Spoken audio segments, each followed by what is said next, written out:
In the heart of Copenhagen stands a building unlike any other in Europe. Christiansborg Palace is not merely a royal residence or a government building. It is both and more. This grand structure uniquely houses all three supreme powers of the Danish state. The legislative power resides in the Folketing, the Danish parliament. The executive power is represented by the Prime Minister's office. The judicial power is upheld by the Supreme Court of Denmark. This concentration of authority in one location is a powerful symbol of the nation's unified and cooperative governance. It's a physical manifestation of the Danish political system, all under a single sprawling copper roof. This remarkable consolidation has earned the palace a nickname. Danes simply call it Borgen, which translates to the castle. The name is short, simple, and speaks volumes. It evokes a sense of history, power, and a central fortress of the nation. When people talk about Borgen, they might be referring to the physical building itself. More often, they're using it as a metonym for the Danish government and the political world. This shorthand has become deeply ingrained in the national consciousness. It reflects the palace's central role not just in the geography of Copenhagen, but in the very identity of the Danish state.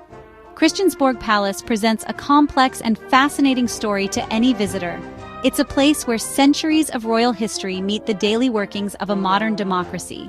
The royal reception rooms are still used by the monarch for official functions, such as hosting state dinners and receiving foreign ambassadors. These lavishly decorated halls exist just meters away from the sober, functional offices where laws are drafted and political decisions are made. This juxtaposition is what makes Christiansborg so utterly captivating. It's a living museum and a bustling center of power, a place where the past is not just remembered but actively coexists with the present. The palace that stands today is the third of its name on this historic site. Its predecessors were consumed by devastating fires, each time rising from the ashes with a new design. This cycle of destruction and rebirth has made Christiansborg a layered monument of Danish history. Its architecture tells a story of changing tastes, from opulent Baroque to stern neoclassicism. Its purpose has evolved from an absolute monarch's fortress to the home of a constitutional monarchy and a vibrant democracy. The palace is a testament to Denmark's resilience and its capacity for political evolution, standing as a proud symbol of the nation's journey through time. Christiansborg Palace sits on a small island in Copenhagen's harbor. The island is called Slotsholmen, or the Castle Islet. This location is not a coincidence. It's the very birthplace of Copenhagen. History on this patch of land stretches back much further than the current palace. Around the year 1167, a bishop named Absalon built the first fortress here. At the time, this was a strategic point for controlling the sound between Denmark and Sweden. The castle was built to defend the nascent trading settlement from pirates and other seafaring threats. It was the foundation stone upon which the future capital city would be built. Bishop Absalon's castle was a formidable structure for its time. It was a motte and bailey-style fortification, with a central keep surrounded by a defensive wall. This castle established Slotsholmen as the center of power in the region. For centuries, it served as a military and administrative hub. The control of the castle passed from the church to the crown, cementing its importance. The ruins of this original castle can still be seen today, deep beneath the modern palace. They serve as a physical connection to the medieval origins of Copenhagen. The city grew around this fortress, with merchants and craftsmen settling nearby for protection and commerce. Over the following centuries, Absalon's castle was expanded and rebuilt. It became known as Copenhagen Castle. This larger and more complex structure served as the primary residence for Danish monarchs. It was a maze of towers, halls, and chapels, constantly being altered to suit the needs and tastes of the reigning king.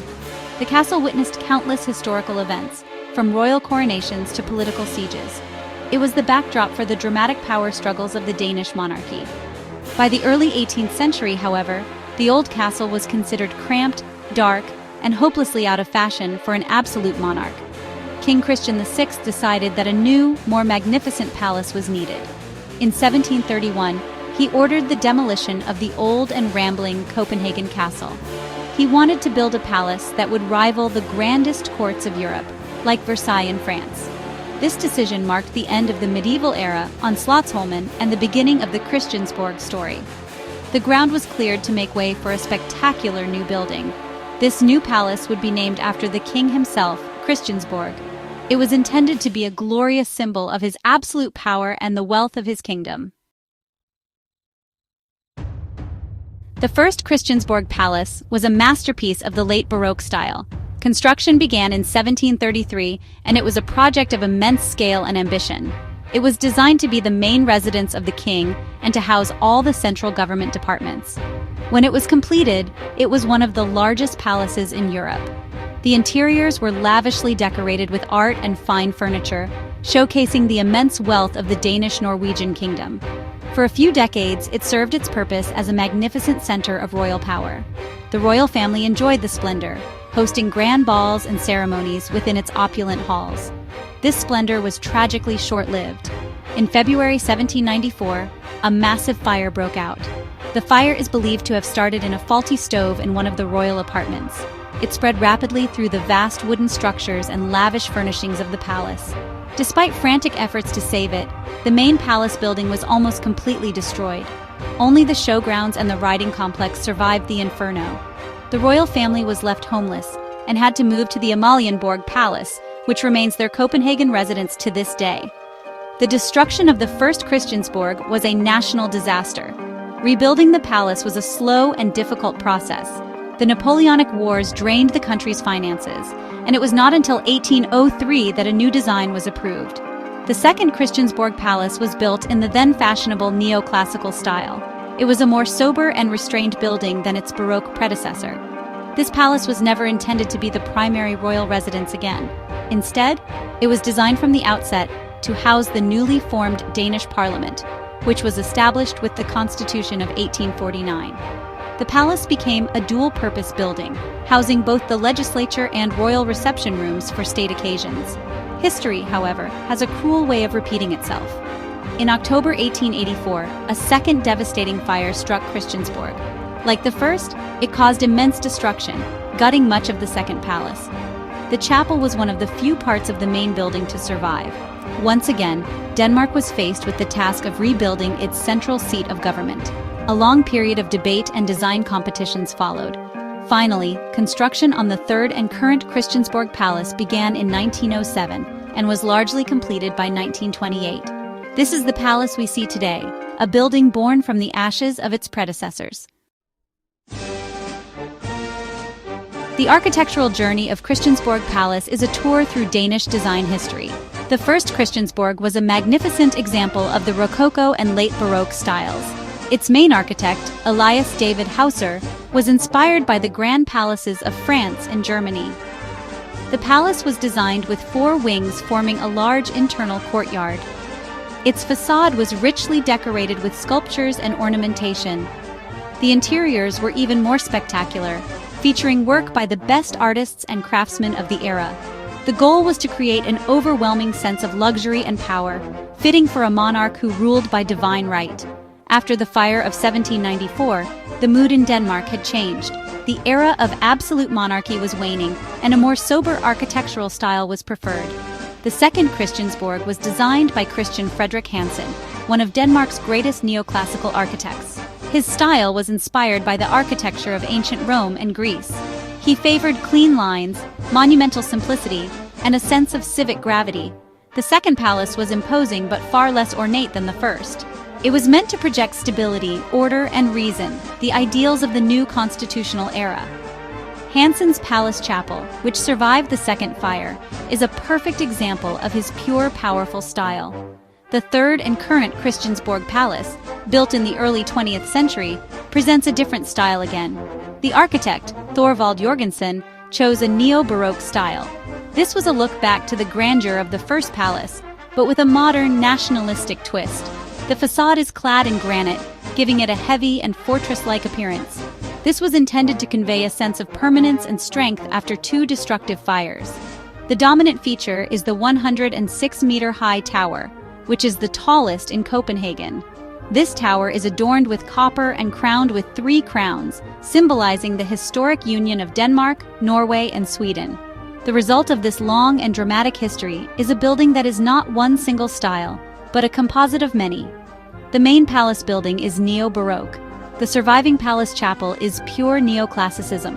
The showgrounds, riding complex, and court theater are remnants of the original Baroque palace from the 18th century. Walking around Slotsholmen is like peeling back layers of architectural history. Each part of the complex tells a different story about the era in which it was built. This blend of styles gives Christiansborg a unique character, making it a fascinating and complex monument to Danish history and design. Inside Christiansborg, a fascinating division exists between the royal and political worlds. The royal reception rooms occupy the northern half of the palace. These are the spaces used by the Danish monarch for official duties. They are not a private home, but a stage for statecraft and ceremony. The rooms are accessed via the king's staircase and lead into a magnificent series of halls and chambers. The most impressive of these is the Great Hall. It is here that the Queen hosts gala dinners for visiting heads of state and other important guests. The hall is dominated by a series of modern tapestries depicting 1100 years of Danish history. Other important royal spaces include the throne room. This is where foreign ambassadors present their credentials to the monarch.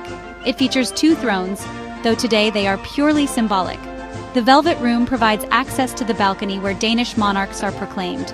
The Alexander Hall and the Queen's Library are other key rooms, each lavishly decorated with historic furniture, paintings, and chandeliers rescued from the previous palaces or acquired over time. These rooms are designed to impress.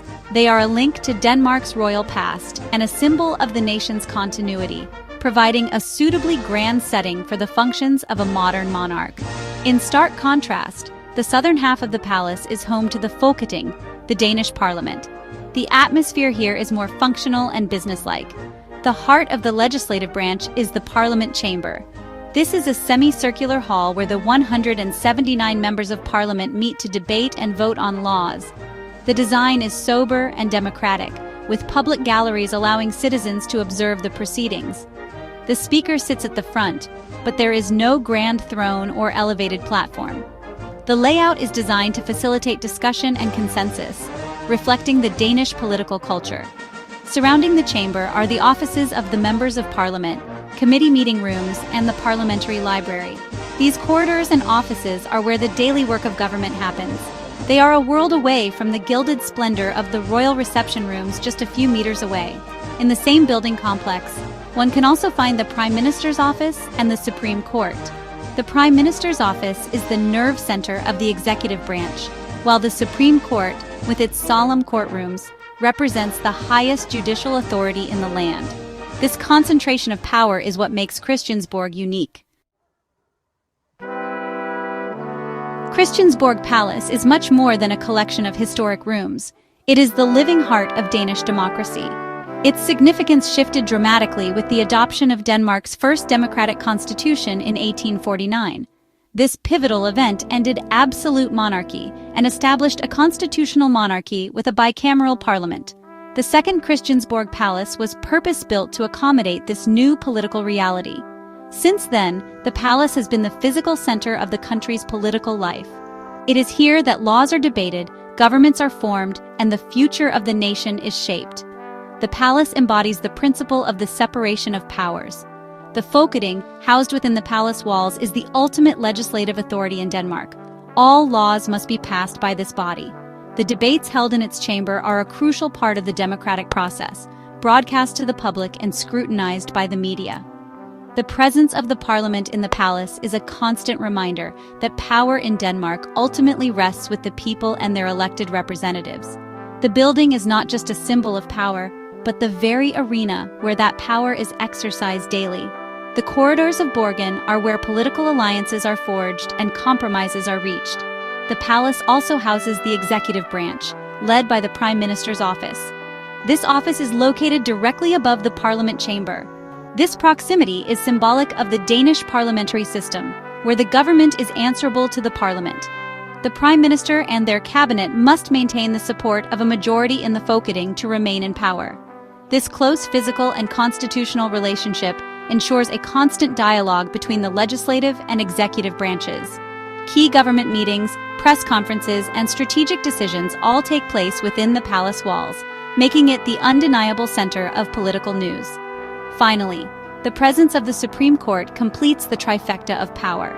The court ensures that the laws passed by the parliament and enforced by the government adhere to the Danish constitution. Although the judiciary is independent, its location within the Christiansborg complex reinforces the idea of a unified state where all three branches of government work in balance. This unique arrangement, where legislature, executive, and judiciary are all housed under one roof, serves as a powerful and practical symbol of the Danish model of governance, built on cooperation, checks and balances, and democratic principles. Beneath the polished floors and grand halls of the current Christiansborg Palace lies another, much older world. An extensive area of ruins is preserved under the central wing of the palace. These are the archaeological remains of the two earlier castles that once stood on this site. Visiting these ruins is like traveling back in time. They provide a direct and tangible link to the medieval origins of Copenhagen. The most ancient parts are the foundations of Bishop Absalon's castle, built in the 12th century. Visitors can see the remnants of the original curtain wall, which formed the outer defense of the first fortress. The excavations, carried out primarily during the construction of the Third Palace, revealed a complex history. Archaeologists uncovered not just Bishop Absalon's castle, but also the expanded and remodeled Copenhagen castle that replaced it. The ruins show different layers of construction from over several centuries. You can trace the outline of the massive Blue Tower, a notorious prison tower from Copenhagen Castle. The preserved stone walls, well shafts, and even old sewer systems paint a vivid picture of life in a medieval and Renaissance-era castle. It is a stark contrast to the elegant palace that stands above. These subterranean ruins were deliberately preserved and made accessible to the public. This decision reflects a deep respect for the site's long history. Instead of simply building over the past, the architects of the current palace integrated it into the new structure. The exhibition area is atmospheric and well presented. It allows visitors to walk among the ancient stones and imagine the fortress that once dominated the harbor. The cool, damp air and the sheer age of the stonework create a powerful sense of history. It reminds everyone that the seat of Danish power stands on foundations that are over 850 years old.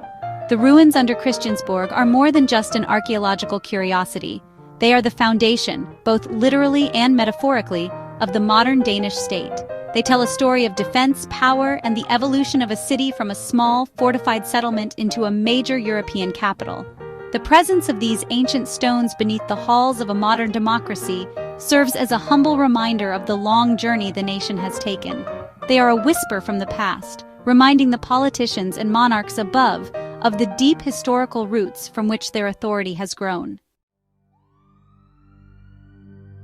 For generations, Danes have referred to Christiansborg Palace simply as Borgen. The name, meaning the castle, is a convenient and affectionate shorthand for the complex world of Danish politics. It is used in newspaper headlines, political commentary, and everyday conversation. To say that a decision was made at Borgen is to say it was made by the government or parliament. The nickname encapsulates the building's role as the central fortress of the nation's political life. It is a term that every Dane understands, loaded with connotations of power, negotiation, and the machinery of the state. This local nickname was catapulted onto the global stage by a television show. The Danish political drama series, also titled Borgen, first aired in 2010. The show follows the fictional story of Birgitte Nyborg, who unexpectedly becomes the first female Prime Minister of Denmark.